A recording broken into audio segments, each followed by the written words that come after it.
Welcome to another episode of Business Wine Cheese. This is our first one for 2020. We have Amy McMillan from Catalyst Settlements here to talk about how she started her business and some of the hurdles she had experienced along the way. So stay tuned.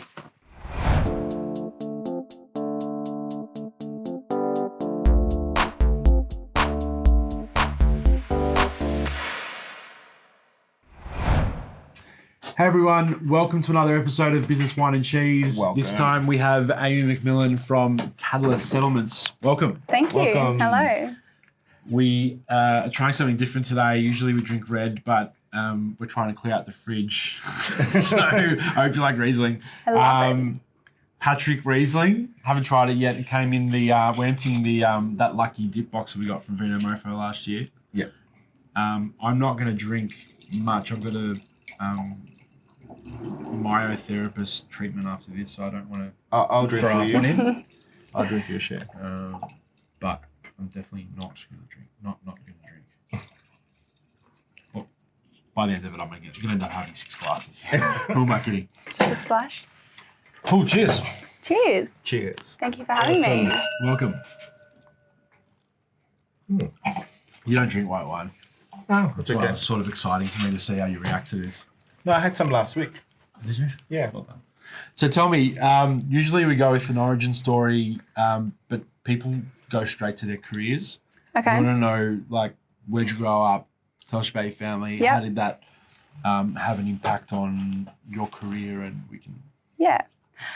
So I grew up, I was born in South Africa, lived there for 8 years, and then my family moved to Australia. So when we moved to Australia, my dad, it was a job opportunity, kind of a different way of life. So my parents took that and went with it. So moved over with my parents' brother and sister. And yeah, kind of moved to Mentone, loved it. Like I've always kind of like loved being by the beach. Yeah. We grew up in Johannesburg, which was nowhere near the beach. So when we came over and could see it, I was number one petrified that there was going to be a tsunami. I was just convinced. Yeah. And my mum's like, it's not going to happen in the Bay. But then the other side of it was, I think it was it was just so nice to kind of have that different lifestyle, and it's just so different.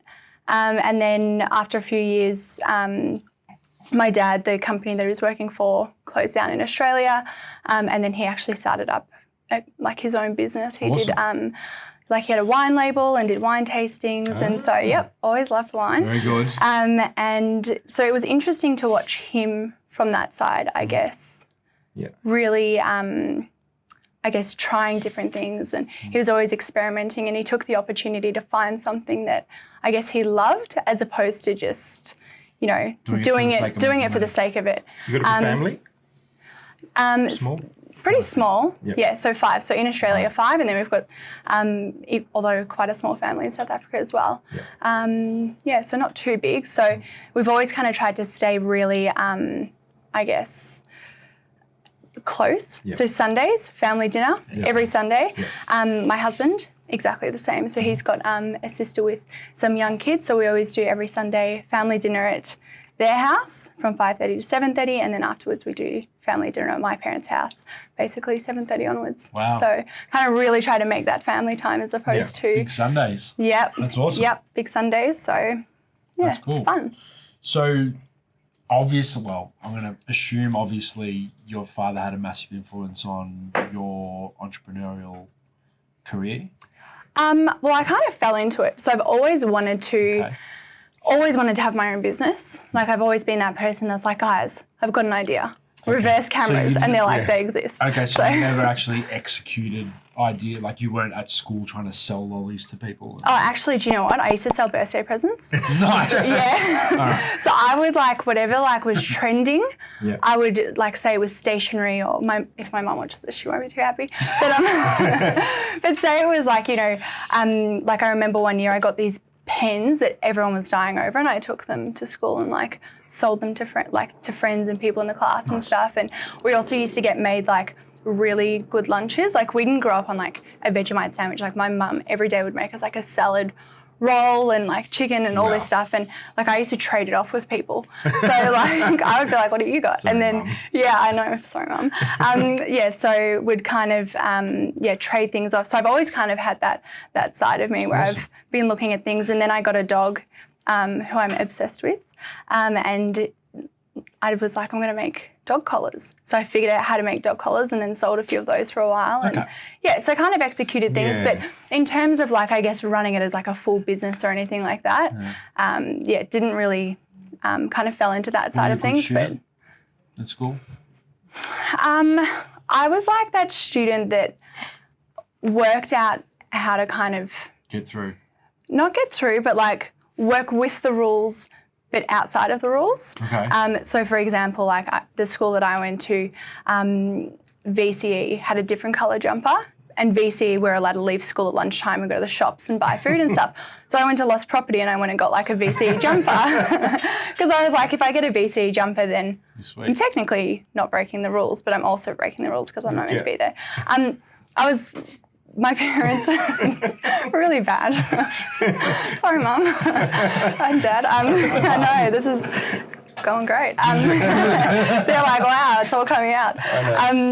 But yeah, I think as well, like in terms of like studying and things like that, my parents, they kind of really encouraged, exactly, the, doing homework and things like that. So, which I look back now at, and I'm so grateful that I can just do bits and pieces. From a responsibility standpoint, or they held school in a high sort of regard, or? Well, when they first met, they were both teachers. So they, they definitely held it in a high regard. So, when I was in year 7 or primary school, probably not year 7, but, when we got spelling words, like I would have to sit down and write out the words like 20 times. Okay. So, and I look back now, I'm like, I'm glad I can spell. Yeah. So I appreciate. Helpful. Yeah. Sometimes. Yeah. Well, these days you've got autocorrect but Doesn't help me that much anyway. No, that's it. Like if it's too far and you can't even use autocorrect, then it's a problem. So, so that's definitely. I look back now. At the time, the homework was a pain in the butt, but I'm glad. And you didn't really. There wasn't an obvious sort of plan or anything that you were set, I'm going to run my own business like during school? No. So school was important. Yeah. Did you have an interest or something? Yes. Sports? So I am so passionate about work experience. Okay. Because when I was in, I don't know, I think it was like year 10 or something, we had this subject where basically the reason why I chose it was because you could go and do work experience somewhere. Okay. And why I did it was because I thought, great, I get it. Like I can just go and hang out somewhere else for like a little while and then you get to walk back and this whole thing. Anyway, I've always loved animals, so I thought I'll be a vet. So I'll go get work experience at a vet. Went and did that for a little while. Right. And I think it was like the second time that I was there, they said, we're going to do, firstly, I didn't realise, like I knew a vet looked after animals, but not to the extent that they do. Okay. And they're like, we're going to spay a female dog. And I thought, oh yeah, okay. And they're like, can you please monitor the heart rate? So I'm there and they're doing the full surgery and I was like, this is full on. Anyway, and then literally gets to the end, he's like, we're just going to check and make sure there's no internal bleeding, and did his check and I literally just passed out. And, and I was like, oh my gosh. So I think in that sense, I've always been like, I'd love to be a vet. Like it's so fun. I really love animals. But then from doing that, I realized, it's not for me. Yeah. Similar and so, experience when I did mine at a law firm. Oh, really? Yeah, I thought I wanted to be a lawyer, but yeah. Well, I wanted to be a lawyer as well, and I did work experience at a law firm, and I really enjoyed it. And then my plan was to, go through and become a lawyer, and I went and worked at a law firm, and I was like, no, not for me. Like I loved it, at a but bakery. Oh, did you? Yeah. Are you a baker? Cakes. No, I had a lot of cakes. I remember. Yeah. he fluctuates way. Yeah. I do. Depending on the cake season. Yeah. Donuts. So cool. So school was important for you because you didn't really know what you wanted to do. Yeah, but I was also like, I'm quite a social person. Right. So school was important. I studied and everything like that. But at the same time, we used to they always used to say there's a back way into everything. So I was also like, right. well, if there's a back way into everything, I'll have fun and I'll make sure that I get there eventually. But, didn't take it too like over the top serious, and still enjoyed it. Cool. So tell us a little bit more after what happened after school. So after school, pretty much studied, went and worked in a law firm, and it just like wasn't for me. So I kind of was like, well, I've got this job, like I'll just stick with it anyway, and then when I figure out what I want to do, like I'll kind of reassess. And when one day this person in IT walked in and was like in casual clothes, he's like, I'm going fishing. I'm not coming back. Like I'm done with the job. And anyway, and that was it. And he didn't and so he walked out, and I think just kind of had this like life moment where he A turning point. changed his mind. And I was friends with one of the IT guys in the team, and they were like, do you want to work in IT? Wow. And I went, okay. Fucking go. Yeah. I was like, all right. So like moved to IT, and I thought, opportunity presents itself. I'll just have a crack. Worked in IT. How did that transition work? Yeah. Like, how did they even let you do that? I know. You found a back way. No. Well, so when it happened, like I've always thought that I was like pretty tech savvy, at that point. But the guy that was my boss at the time always jokes because I had the laptop there and then the monitor, and on day one I was like, oh my gosh, 2 computers, and he's like, it's not 2 computers, and he always, I don't remember that, he does, but he's like convinced. He's like, I was sitting there going, what have we done? But I ended up staying in that for quite a few years, and then the trainer one day in IT, she left, she didn't go fishing, but found something else and moved, and the firm happened to have 40 people starting in Sydney a couple of weeks later, and they said by the time that they were to find someone, train them up so that they could then train other people, it was too hard, so they were like, do you want to do it? And I went, okay. So I kind of just jumped into that and loved it. Like I really loved that people interaction and finding different ways to engage people and kind of help them, as opposed to just I think in IT, I was in like the help desk kind of thing. A lot of people just, like I used to think, you call us about the same thing every time. Why don't I just show you so that it doesn't happen again? And so kind of had like a bit of a natural transition in that sense. Yep.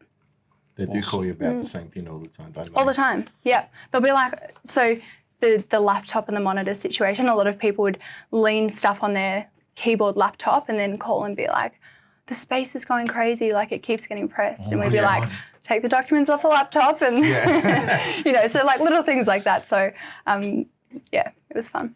Very good. That's interesting. Yeah. So from there? So I really loved, I guess, finding that different way to, I guess, help people to understand and things. And especially lawyers are so time sensitive.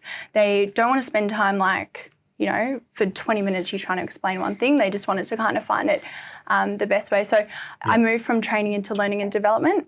And from that, it really became about not just the computer skills, but kind of the soft skills as well. So whether it's negotiation or whatever. Did you find that support in IT helped you in that role? Because you had to have that patience to actually explain things in a certain way for like... Well, do you naturally are you super empathetic and sort of patient? Or do you have to learn that? No, I think I am. I'd like to think I am. So I think if you can kind of understand it from their position, I think it's okay. I used to sometimes find it frustrating though when people would just say, oh, I just don't get it. And, or it's not my thing. And I'm like, well, if you have to use it every single day, like just make it your thing, Like there's no point you kind of going, all right, well, I'm going to make this really hard, or I'm going to suffer through this because you don't understand it. So things like that where people wouldn't take the opportunity and it was such a big part of it, I used to sometimes, but you just got to work through it. But I think the learning and development side of things, that was interesting as well, because as a lawyer you have to get 10 CPD points every year, which is so that they can keep their, keep their practicing certificates. So it would have to be finding different ways to kind of present things to them, and then also finding things that would interest them, because people don't want to go and like listen to the same thing every year in year in year out. So it was trying to find things like if they were going to do an IT training, like let's do a cool one on like iPhone tips and tricks or something, like how to use your iPhone better or something. So trying to think outside the box, which was, Cool. So let's fast forward to the business. What brought that idea on? So one of my friends worked for a company and she said, we really need someone to come and like shape up the company, mix it up a little bit. And so I went and worked with her, and it was a company that also did settlements. And so it was a complete just jump into the unknown. And I thought, you know what, when am I going to have the opportunity to just go from something that I've never done, that I've done for forever, and kind of jump into a different industry. You can always go back to it. Exactly. Okay, And I cool. had, and I had a really good relationship with the company that I was at, or the firm that I was at, and as well I'd built a relationship with a lot of the other firms. So, when it happened, I kind of thought, if it doesn't work out, I'll just go back and then that's fine. So I moved to this other company, and one of the whole things was that I was going to be kind of helping to develop and shape and everything like that. And after a few months, they just said, look, we've reassessed the role. We don't think it's going to be this, and, it's going to be something else. And it just didn't work out. It wasn't what I kind of had that interest and that passion for. And so I literally was like, I'll just go back to the law firm. And then was speaking to someone and they said, I could use that. And I thought, okay, amazing. So went and worked for them, basically as a subcontractor to them. And that's literally how it started. And then from that person, he introduced me to a few other people and word of mouth, and it started. So that's awesome. Kind of accidentally, it blossomed. So how did you, that subcontracting initial engagement, was that over a sort of a long enough period of time to give you the confidence to then just jump in, or how did you sort of deal with the risk of potentially not having work for a certain amount of time? So I was really lucky because once I'd had a bit of a taste for it, I thought, it's really good. Kind of worked out where it could potentially lead to, and always had that in the back of my mind. If it didn't work out, I would go back to learning and development in a law firm. So I kind of always had that as my safe fallback. But I was in a really lucky position that my husband, he could afford to support the two of us, so that I could take that break and really have a crack at it. Awesome. So there was a period where I didn't have a client or anything like that. And I'd have to do that cold calling, which I've never done before. And I shoot yourself. Yeah. And I look back now, and it's funny how you always, and I always say, I'm I can't wait for the day that I look back at this. And, if I'm ever going through something that I'm learning, I can't wait for the day that I look back and go, oh my gosh, remember when that was hard? But those cold calls were pulling teeth. I'd sometimes at 3 o'clock in the afternoon, I'd be I'm gonna have a glass of wine, I'm going to pump myself up, and then got to do it. Because especially starting your own business, it's so, I started it by myself. So lonely. I was working from home, I'd call people and they'd be nah. Just, shut you down straight away. They just say no. Or it would also be, I guess, the other side of it was you just, I was used to having that interaction. My whole thing was about presenting and dealing with people, and then suddenly I didn't have that. Why would I know why. Well, I know why I did, but why did you continue to persevere? So then I got another client. So I was yes. So that was that little that kind of helped. It helped. And you know what? That was through word of mouth. Absolutely. So I think, and I get it. I'm one of those people. I accept call center phone calls. I let them have a crack. I don't want to. I'm not going to buy into it. Although I did for the RSPCA, but I always get sucked in. Not anymore. But I kind of found that if you call someone up out of nowhere, number one, they're how'd you get my number?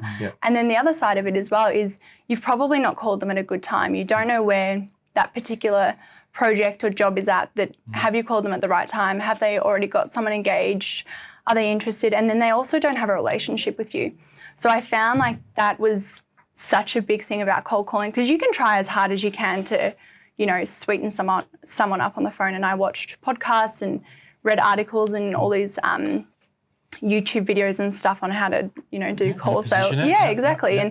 And, just wasn't quite right. And the other thing is people are so busy. Like if you call them and you're trying to pitch over the phone, like a lot of people just, they weren't interested. So that's a really good point. So how do you see sales versus branding? So I think that the branding is it's what people, see your brand as. The sales is helping people to see what they need, But how do potentially. you prioritize? I mean, especially when you're starting up, the cheapest way to go about it is literally pick up the phone and go, Oh, as yeah. opposed to spending money on social media ads or whatever. Mm-hmm. But do you now, how long are you into the business? Coming up to 2 years. Oh, beautiful. Okay, Yeah. cool. So now that you've sort of got some runs on the board, Mm-hmm. you've got a bit of momentum, how are you looking at sort of growing your brand digitally Yeah. versus your networking events and cold calling, Yeah. continuing to grow the word of mouth, etc. So we are in the process of a rebrand.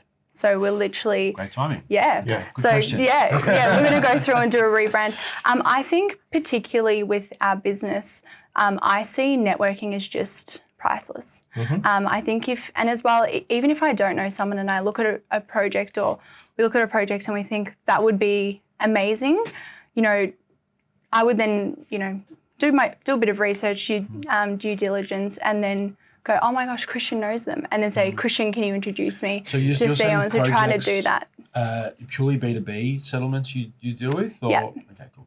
Yeah. Yeah, so purely, B2B. Do you Yeah. think that I would say your personal brand before starting, because you had all these relationships, has helped you? I Like think it's put so. you a little bit ahead than what you would have done if you just would have went, look, I don't know anyone, but I want to start this. Yes. Yes? Yeah. I think my mum, I remember we were in a bakery once. Yeah. And Christian was there. Yeah, no. yeah, you might have said this. That's why we met.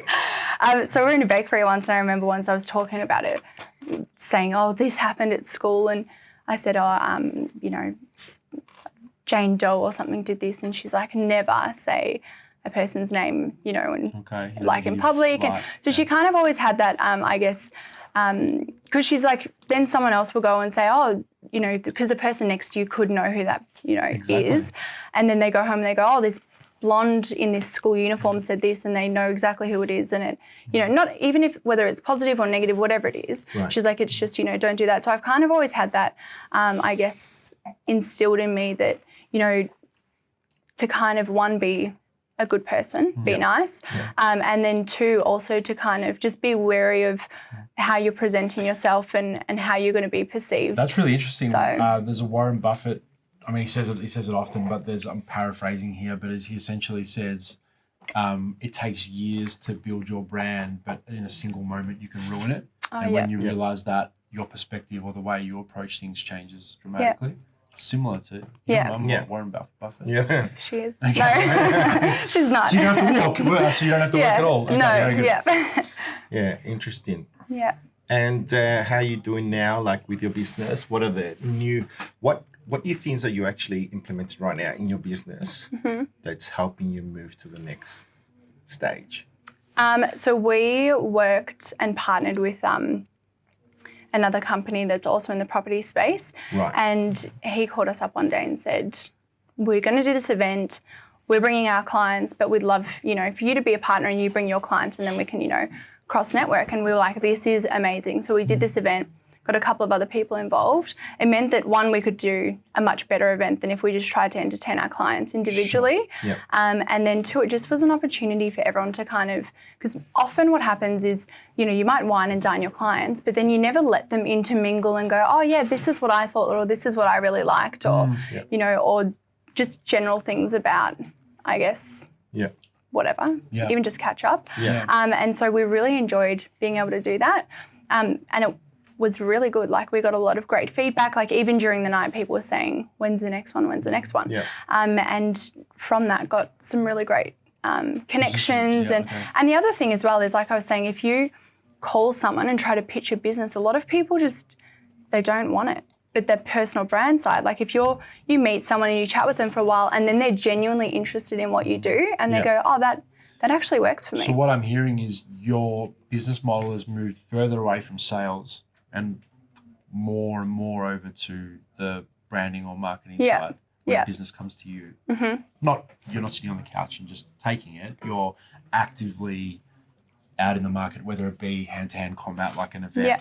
working a room, or networking. Do you meet Kearney through BNI, or you don't do that? Or I don't do BNI. okay, cool. But So- I did meet her through, literally I got an email from someone one day Yep. and he said, from Brian, and Brian just sent Oh, me this okay, no email. problem. Oh, Alright, Brian, cool. okay, Yeah, yeah. cool. So, and Brian's like networking king. Yeah. Every day he's got something on his social media. Yeah. So yeah, he's, and he literally just messaged me and Kearney and said, I think that you two will be a really great connection. You should catch up. And we Yeah. caught up and just, really got on very well. Very good. So yeah, For thanks, those Brian. people who watch this often, Kearney's been on this show as well. Yep. If you don't know what I'm talking about, then maybe you should watch it more. Yeah. I'll go and find it and Yeah, watch exactly. it. Yeah. Yeah, so that's actually how Christian found you. You commented on the Yeah. Kearney video. Yeah. Is that Because right? we met before. Yeah. I met you and your husband Oh, for well, that's drinks. right. Okay, so two, Yeah. for two- drinks, and we started talking two-story about your barn. property, and I told you that I was trying to do something along those lines. That's how Yeah. we started talking Yeah. more. And your dogs. Yeah, and my Yeah. dogs. Yep. Let's talk about my Crazy dogs. dog lady. Yeah. Yep. Pretty much. And then we started talking about your husband about buying his new ute or Yeah, his car, His car was which got really broken proud. into. Oh, really? Yeah. We've Yeah, got it so he all was on really camera. happy about it. Yeah, yeah. And yeah, that's how we met. And then it's funny enough, such Yeah. a small world and the connection. Yeah. What goes back to what you're saying, right? Your reputation's everything. Yeah. Yeah. So what are you doing proactively online from a digital aspect? You know, are you super active on LinkedIn? Are you what do you do? Like we do a little bit. It's something that because I'm at that stage where we're growing, Yep. but we're also rebranding. So I'm mindful of Yep. Okay. putting out too much, and then we've got like the Yeah. I mean, the rebrand is Wasted great because effort, obviously, You're yeah. being Yeah. practical. Yeah, Makes sense. and then as well in terms of the time. So that's something I was actually speaking about earlier today where, potentially just going to put someone on specifically for that social media and not networking, I guess the online presence, kind of managing that. But yeah, Yeah. It'll make I'm a like, big I put difference up in like business. stories, that's it. Not really. Okay. Like I need to, that's that's something we need to work on. LinkedIn for you would kill. Yeah. Do you know what? It's so funny though, because I actually, and I know the importance of social media, like I totally get it. Yeah. When I first started, I was like, oh, my clients aren't on social media. I don't know why I thought that, because I Everyone look back, starts that way. I look back and I'm like, well, and that makes no sense. And Gary Vee as well would not agree with that. Yeah. I see the empathy line there, yeah. Good work. Okay. But obviously you've got to have that presence. It's another way of being Yeah. able to build your brand and also have people see what you do and things like that. And I'll go through stages where I kind of do spend a bit of time on it, but it hasn't been our thing. But I put up a post on LinkedIn once, and someone commented on it who in the space has quite a big following, and I literally because I've got the where it tells you the statistics and stuff. Like it had 20,000 views on the post in a day, and it just went ballistic. It's all close. Yeah. I know, and then that was my point where I was like, oh, Okay. I Let's get serious. And it got was it. recent. Last year. Recent-ish, like within the last 6 Because months. their organic Yeah, algorithm's gone out of control now. Oh, has so it? the reach that you can have yeah. organically is incredible. Yeah, so that was a massive thing that I afterwards was like, okay, hang on a second, because we got phone calls where people are going, oh, I saw your this on LinkedIn. We'd love to work with you, and Yeah. I was like, that's literally Imagine just you did that 3 times a day.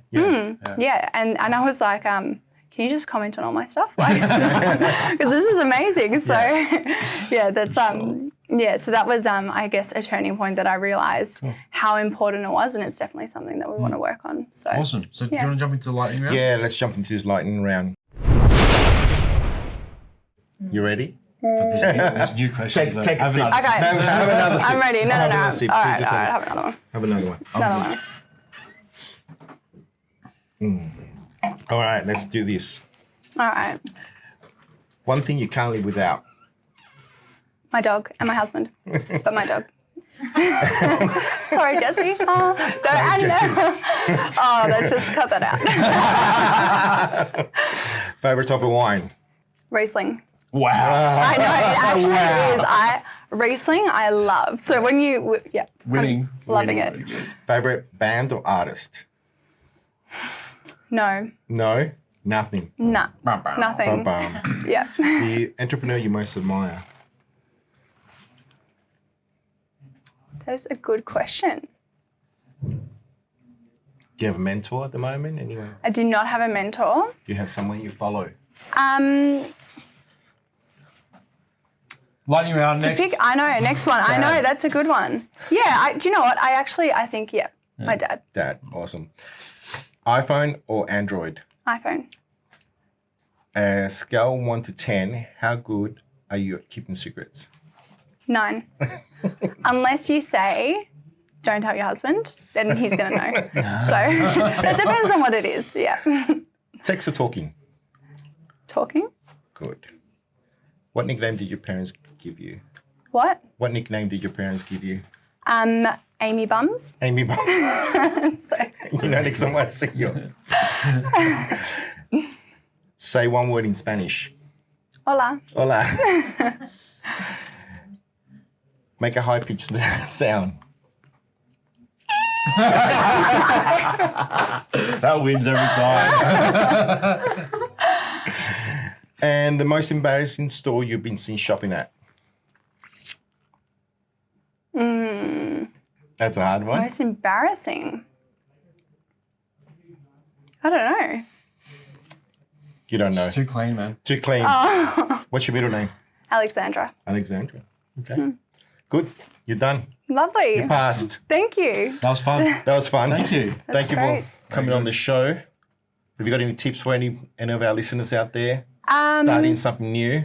I think just have a go. Like, I just think it's so important. Like, you don't know if you don't have a go. I think I saw a quote yesterday and I just love it so much. Don't wait until you know everything about something. If you have an idea or you think that something could happen, have a go, see where it takes you, and, you know, it could be a winner. So, yeah. You're not going to know either way. You just got to Exactly. Have a go. Absolutely. Yeah. Cool. Yeah. Thanks so much for tuning in. We'll see you next time. Thank you. Thank you. Thanks for watching. I hope you enjoyed it. Please subscribe to watch more episodes as they launch. Don't forget to share with your friends and click here to watch more videos.